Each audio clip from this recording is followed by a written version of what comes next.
కేవలం 7,999 up to 10 kgs వరకు బరువు తగ్గి అధిక బరువు నుంచి వచ్చే ప్రధాన సమస్యలను దూరం చేసుకోండి.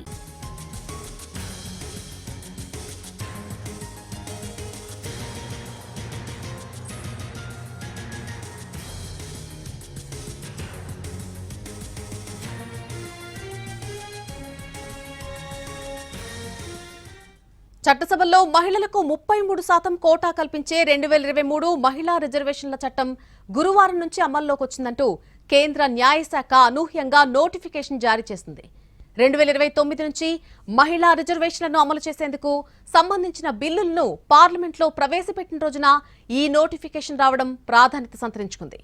చట్టం అమల్లోకి వచ్చిందని ప్రకటించడానికి సాంకేతిక కారణాలున్నాయని, అంతే తప్ప ప్రస్తుత సభకు ఇది వర్తించదని అధికార వర్గాలు చెబుతున్నాయి.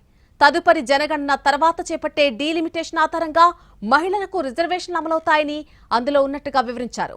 106వ రాజ్యాంగ సవరణ చట్టం 2023లోని సెక్షన్ 1లో ఉన్నటువంటి సబ్ సెక్షన్ 2 ప్రకారం సంక్రమించిన అధికారాలను ఉపయోగించుకుని 2026 ఏప్రిల్ 16వ తేదీని మహిళా రిజర్వేషన్ల చట్టం అమల్లోకొచ్చే తేదీగా ప్రభుత్వం నిర్ణయించినట్టు నోటిఫికేషన్లో న్యాయశాఖ తెలిపింది.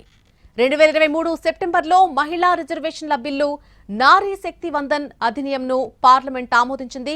దీని ప్రకారం 2027 జనగణన తర్వాత 2034 నుంచి ఇది అమల్లోకి రావాల్సి ఉంది. కానీ 2029 నుంచి అమల్లోకి తెచ్చేలా కేంద్రం 3 బిల్లులను తాజాగా పార్లమెంట్లో నిన్న ప్రవేశపెట్టింది. ఇక అదే రోజు పాత చట్టం అమల్లోకి వస్తున్నట్టుగా అనూహ్యంగా కేంద్రం నోటిఫికేషన్ జారీ చేయడం చర్చనీయాంశంగా మారింది. అయితే నోటిఫికేషన్ జారీ చేయడానికి కారణాలు పేర్కొనలేదు.